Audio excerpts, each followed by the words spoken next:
The deadliest wars are often won not by the machines that fight, but by the logistics that sustain them. By the early 1940s, as the Second World War raged across two oceans, the lifeblood of the Allied war effort, the flow of materials, men, and weaponry, was dependent entirely upon shipping. This vast, slow-moving logistical network was under relentless, devastating assault by the German U-boat fleet. The North Atlantic had become a slaughterhouse. Convoys were decimated. Ships carrying everything from oil to ammunition were being sunk faster than the Allies could physically build replacements. The need for new cargo capacity was not merely strategic, it was existential. The survival of Great Britain and the ability of the United States to project power into Europe hinged upon winning the Battle of the Atlantic. This desperate necessity brought about a startling and bizarre engineering paradox. The American government was forced to consider a radical, almost unthinkable solution: building ships not of steel, but of concrete. The public scoffed. The very idea seemed a contradiction of fundamental physics and nautical sense. How could a material synonymous with bridges, foundations, and immovable static structures be formed into a dynamic, flexible, buoyant vessel capable of crossing the treacherous Atlantic? The skepticism was profound, yet the necessity was undeniable. The United States was in the midst of an unprecedented industrial expansion, racing to arm the Allied world. Steel, the essential component for tanks, planes, guns, and standard Liberty ships, became the single most critical and scarce resource. Every ton of steel allocated to a new merchant freighter was a ton denied to the production of critical armor plating for a Sherman tank, or the fuselage of a P-51 Mustang. The nation faced an impossible choice: build the tanks and run out of ships, or build the ships and run out of tanks. This profound strategic crisis created a vacuum into which the desperate and unorthodox solution of ferro-cement construction was pulled. The concept was not entirely new. Its genesis lay in the desperate days of the First World War, but the scale required for the current conflict was orders of magnitude greater.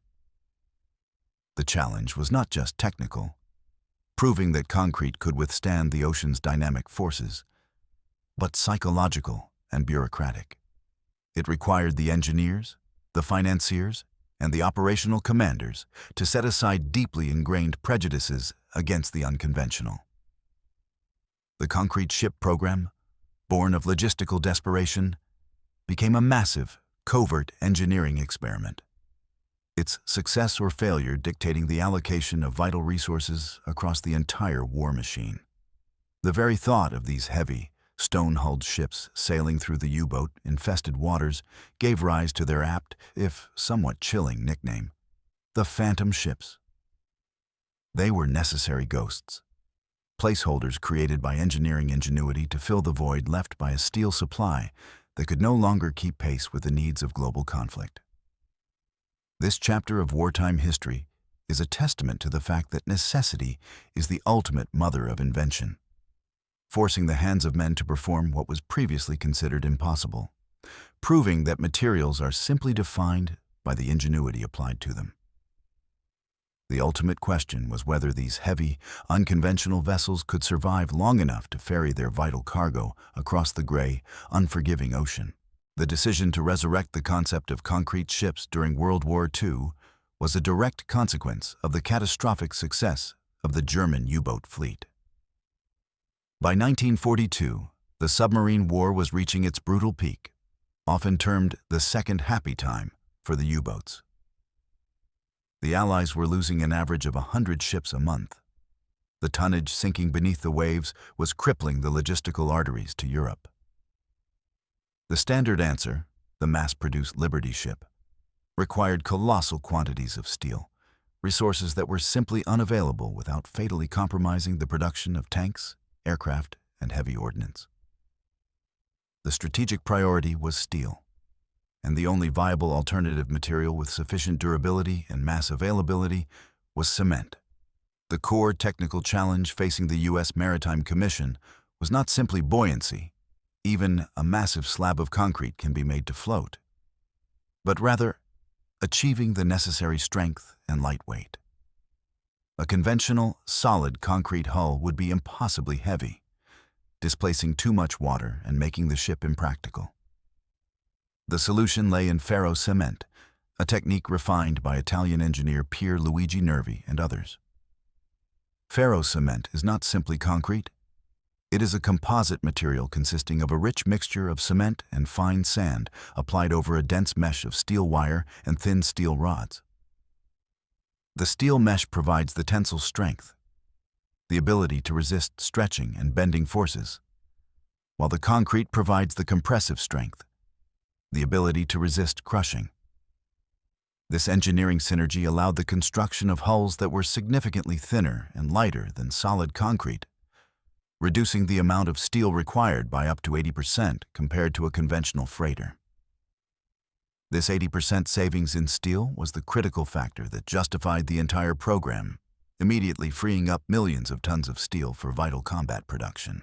Despite this logical necessity, the project faced profound skepticism from naval engineers and the financial sector. The prevailing naval doctrine was one of conservatism, relying on the proven, flexible resilience of steel.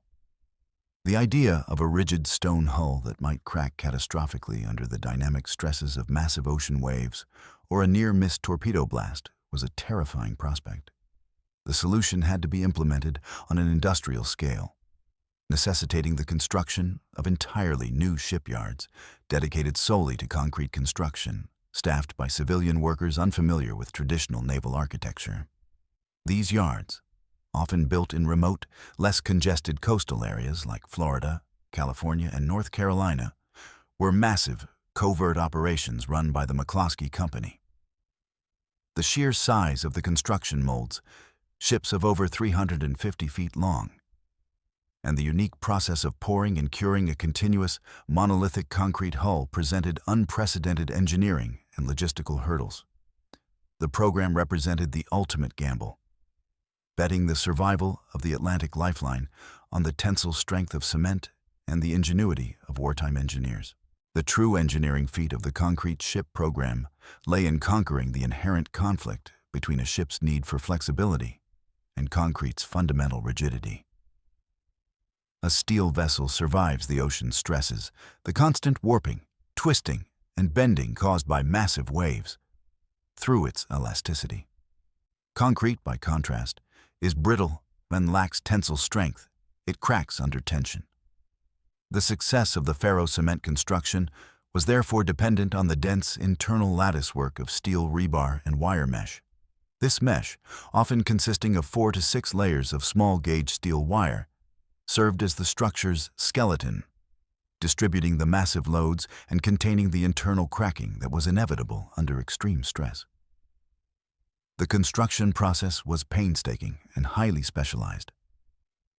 Instead of assembling prefabricated steel sections, the shipyards built vast, continuous wooden or steel forms, the molds for the hull.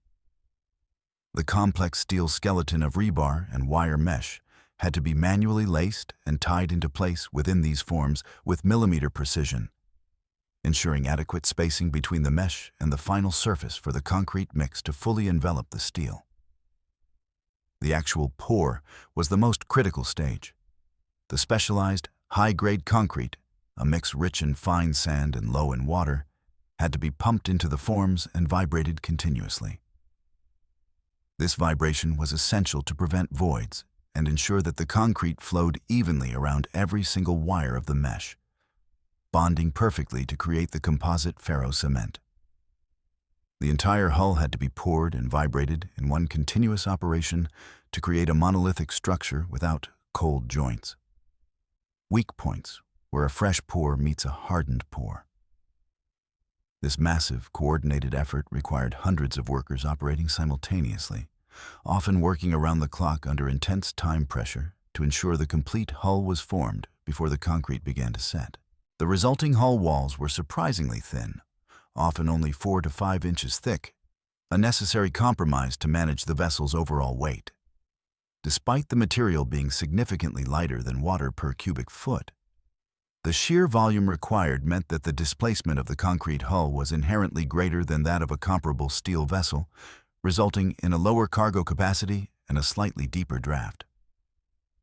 However, the concrete ships possessed one surprising advantage: superior protection. Their hulls were inherently more resistant to fire than thin steel plates, and the dense monolithic structure proved remarkably resilient against non-contact damage, absorbing the blast energy from near-miss torpedoes far better than a riveted or welded steel hull. This counterintuitive resilience was a major factor that eased the concerns of some naval officials, proving that the phantom ships, though bizarre, were not necessarily fragile. The skepticism surrounding the 1940s concrete ship program was intensified by the memory of its previous incarnation during World War I. That earlier program, initiated under President Woodrow Wilson in 1917, was also a desperate response to U-boat attacks. Yet it was largely viewed as a failure and a costly public relations disaster. The WWI fleet, comprising only a dozen or so vessels, was built using cruder construction techniques and suffered from significant weight issues, rendering the ships slow and economically inefficient. The most famous of these WWI vessels was the SS Faith, launched in 1918. While the Faith successfully completed a voyage to Cuba and back, proving that a large concrete vessel could indeed navigate the high seas, the subsequent concrete ships built during that era were plagued by delays, high construction costs, and structural issues. Many were completed only after the armistice in 1918, arriving too late to impact the war and proving too costly to compete with the quickly rebounding steel shipbuilding industry. The WWI experience provided invaluable, if sobering, lessons for the WW2 effort. Engineers learned that using materials that were too porous or too heavy would condemn the ships to slow speeds and limited profitability. More critically, they understood the immense challenges associated with the sheer scale of the pour and the need for highly specialized, fine-grained concrete mixes. The failures of the 1918 program meant that the Maritime Commission had to fight not only the technical challenges, but also a deeply entrenched public and professional prejudice against the material itself. The 1940s program, led by the innovative construction methods of the McCloskey Company, deliberately sought to learn from and avoid the mistakes of their predecessors. They employed the vastly improved ferro-cement techniques, focusing on thinner hulls, higher quality cements, and precise internal wire mesh structures that maximized tensile strength while minimizing weight. Furthermore, the WW2 program was structured differently. Instead of relying on a disparate collection of small shipyards, the construction was consolidated into 5 massive, purpose-built, government-funded facilities, ensuring standardization and rapid mass production. These new yards were not merely copying old methods. They were advancing the science of large-scale concrete construction. This focused, industrialized approach ensured that the 24 concrete vessels ordered during Wabi-Bakstund were built more efficiently and proved to be significantly more durable and capable than their WWI counterparts. The WWI Phantom ships were a testament to the engineering principle that failure is merely a necessary step toward innovation, demonstrating a sophisticated evolution of construction techniques born directly from the harsh, forgotten lessons of the previous war. The implementation of the World War II concrete ship program was a massive undertaking, necessitating the rapid construction of specialized shipyards and the mobilization of a unique workforce. The primary construction contracts were awarded to the McCloskey Company, which established major yards in key locations like Tampa, Florida, Mobile, Alabama, and 2 massive facilities on the West Coast in California and Oregon. These shipyards were unlike traditional naval facilities. They lacked the heavy rolling mills and giant fabrication sheds necessary for steel construction, instead focusing on vast casting basins, concrete mixing plants, and complex systems for handling and curing the finished hulls. The workforce was equally distinct. Unlike the highly skilled, male-dominated labor pool of the steel shipyards, the concrete shipyards relied heavily on a non-traditional workforce, including a large number of women, referred to as cement belles, and workers with backgrounds in civil engineering and construction rather than naval architecture. These workers were accustomed to pouring bridges and foundations, bringing a valuable but unconventional skill set to shipbuilding. The construction timeline was astonishingly rapid, driven by the urgency of the U-boat crisis. The process began with the complex laying and tying of the rebar and wire mesh skeletons. This phase was the most labor-intensive, often requiring thousands of hours of manual labor to lace the delicate, dense mesh structures that formed the strength of the hull. Once the skeleton was complete and the outer forms were placed, the continuous pour began, lasting often for days without stopping. The process was physically exhausting but meticulously monitored to ensure the concrete cured correctly, maintaining the hull's critical integrity. The final hulls, once cured, were massive, monolithic shells that had to be floated out of their casting basins and moved to fitting-out docks where their engines, superstructure, and internal machinery were installed. The resulting fleet of 24 vessels, primarily the SS Maritime class of bulk cargo ships, served a crucial logistical function. While they were slower and carried less payload than their steel counterparts, a necessary trade-off for the steel savings, they were immediately pressed into service ferrying bulk commodities, oil, water, grain, and general supplies, to various war theaters, from the Pacific Islands to the Mediterranean. Their durability was soon put to the test, confirming the engineers' faith in the ferro-cement composite. The Phantom ships, though ridiculed in the press, were fulfilling their vital, if unconventional, wartime mandate. The operational life of the concrete fleet defied initial expectations, proving the vessels to be surprisingly robust and resilient in the face of wartime adversity. Although they were generally assigned to less exposed supply routes due to their slower speed, their performance under duress provided compelling evidence of the ferro-cement composite's resilience. The most remarkable operational characteristic of the concrete ships was their surprising ability to withstand damage. When a conventional steel vessel was struck by a mine or a torpedo, the blast often caused catastrophic, inelastic deformation, a massive hole that quickly compromised the hull's structural integrity, leading to rapid sinking. Concrete, while rigid, behaved differently. In several documented instances of near-miss torpedo blasts and minor collisions, the concrete hulls showed a localized fracturing rather than a complete structural collapse. The heavy, monolithic structure seemed capable of absorbing and distributing the blast energy more effectively than thin steel plating. Furthermore, their resilience to fire was noted.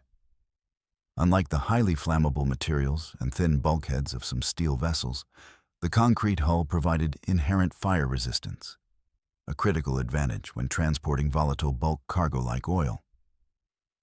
The ships often required unconventional repair techniques. While a steel vessel could be easily patched with welded plates, the concrete ships required the construction of forms around the damaged area and the pouring of fresh concrete, followed by a careful curing process.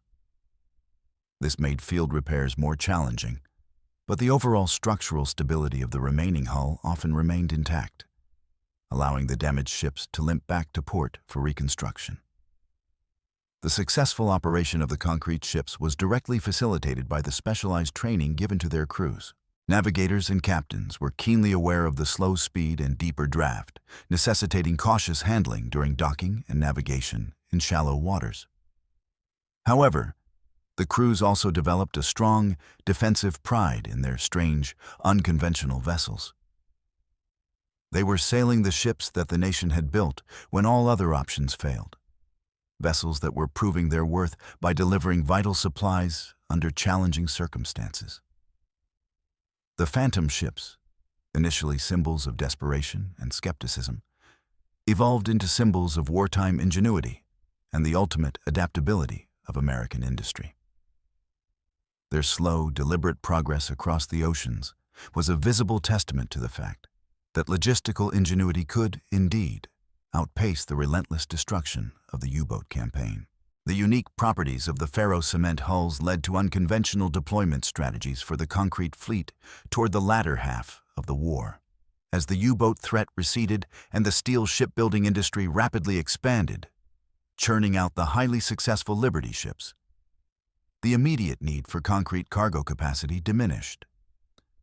However, the concrete ships' superior fire resistance and structural stability made them ideally suited for specialized, often hazardous roles. Many were converted into floating storage units for high-value or volatile bulk commodities, such as aviation gasoline and fresh water, particularly in the Pacific theater.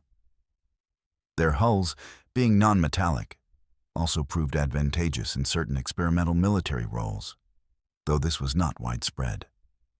The most unusual and enduring fate awaited many of the concrete freighters: conversion into floating breakwaters and artificial harbors. This strategic use leveraged their sheer weight, stability, and rugged, monolithic structure. Notably, several concrete vessels were sunk deliberately off the coast of Normandy to form part of the massive artificial harbor system, Mulberry Harbors, crucial for the success of the D-Day landings.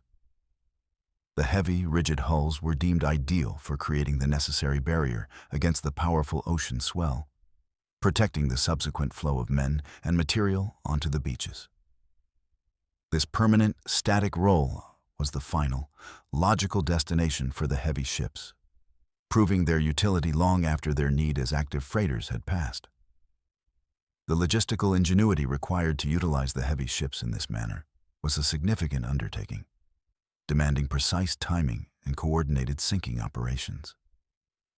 The vessels served their final, vital purpose, not by carrying cargo, but by absorbing the dynamic forces of the Atlantic, creating calm water for the subsequent invasion forces. The story of the concrete fleet, therefore, is not simply one of overcoming a material shortage. It is a story of profound engineering adaptability, utilizing the unique properties of an unconventional material to solve evolving wartime problems. The ships provided the essential logistical bridge during the darkest days of the U-boat crisis, and later, they provided the structural foundation necessary for the most complex military invasion in history. The enduring image of the Phantom ships is one of stoic, motionless resilience, forever holding back the sea. The final decommissioning of the active concrete fleet after the war highlighted the fundamental economic challenge that had always shadowed the unconventional vessels. Although durable, the ships were inherently slower and, due to the thicker hulls, carried less cargo than their steel counterparts.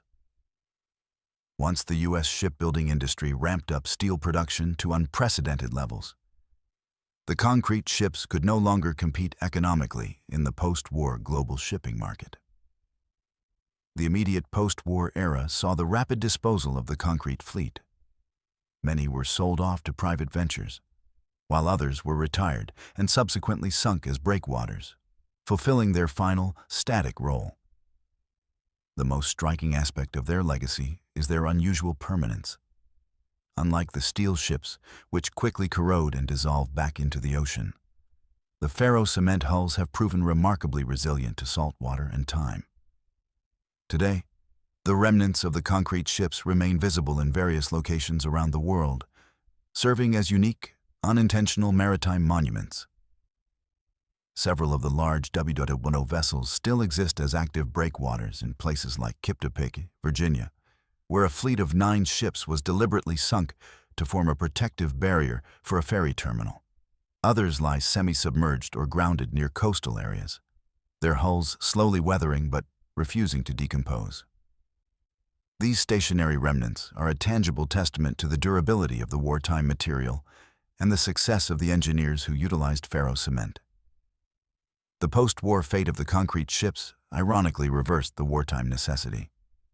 Built because of a steel shortage, their eventual demise was dictated by a steel surplus, marking a return to traditional, economically superior shipbuilding methods. However, the historical significance of the concrete fleet transcends mere economics. It serves as a permanent reminder of the ingenuity and extreme resourcefulness required to sustain a global conflict. The Phantom ships, built under immense secrecy and pressure, achieved their primary mission. They filled the critical shipping gap during the most vulnerable years of the Battle of the Atlantic, allowing the continuous flow of war material that was essential for the eventual Allied victory. Their enduring presence today is a silent, stone monument to the innovative spirit of wartime logistics. The historical narrative of the concrete ships would be incomplete without considering the profound, though often overlooked, legacy they left within the field of civil engineering. The urgency and scale of the World War II shipbuilding program forced engineers to innovate rapidly in the area of large-scale concrete casting and thermal management, lessons that were immediately applicable to post-war infrastructure projects. The techniques developed for ensuring a perfect, monolithic pour of the massive ship hulls, specifically the use of vibration technology and high-quality, dense cement mixes, directly influenced the construction of dams, bridges, and skyscrapers in the subsequent decades. The success of ferro-cement provided civil engineers with confidence in the material's tensile strength when properly reinforced with a dense mesh, expanding the possibilities for thin-shelled, rigid construction far beyond traditional applications. Furthermore, the crisis of the concrete ship program contributed to a renewed focus on materials science and the search for sustainable, non-traditional building materials. While steel remains the dominant material for large-scale shipping, the principles of ferro-cement construction have found niche applications in developing nations and in projects requiring specific resistance to fire or corrosion. The concrete ships also stand as a powerful symbol of the critical importance of adaptable engineering education. The program successfully demonstrated that a workforce lacking traditional naval architecture experience could be rapidly trained to execute complex, large-scale construction projects using unconventional methods. This adaptability was a key lesson for the post-war industrial era, emphasizing the value of cross-disciplinary training and the pragmatic application of civil engineering principles to novel structural challenges. The eventual disposal of the fleet, particularly their use as permanent breakwaters, further cemented their value as enduring structural assets.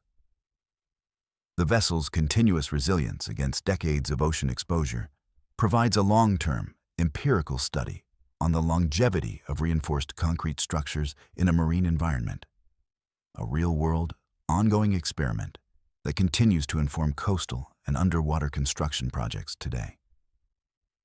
The Phantom ships, though designed for a brief, critical wartime role, thus left an unexpected, permanent mark on the fields of logistics, structural engineering, and sustainable material use, fulfilling an educational mandate far longer than their operational lifespan. The final after-action report on the concrete ship program must conclude not with a focus on their slow speed or heavy displacement, but with a celebration of their ultimate strategic success. The vessels, conceived out of desperation and constructed against a tide of professional skepticism, achieved their singular, critical mission: to provide an essential bridge of logistical capacity during the most vulnerable years of the Battle of the Atlantic. They bought the Allies the crucial time needed for the steel industry to ramp up production of the superior Liberty ships. Without the immediate, rapid influx of concrete tonnage, the flow of supplies to the European and Pacific theaters would have been irrevocably compromised, potentially extending the war and costing countless additional lives. The concrete ships stand as a permanent, powerful indictment of technological rigidity. Their story is the ultimate proof that engineering ingenuity, driven by necessity, can conquer material scarcity and deeply entrenched conservatism. They were built because the standard was failing, and they succeeded because the engineers dared to apply unconventional yet logical solutions. Their enduring presence today, as silent, motionless breakwaters along the coasts of America and Europe, serves as a tangible, physical testament to the successful application of wartime resourcefulness. The vessels, now weathered and partially submerged, continue their final, quiet mission, protecting harbors and beaches from the relentless forces of the ocean.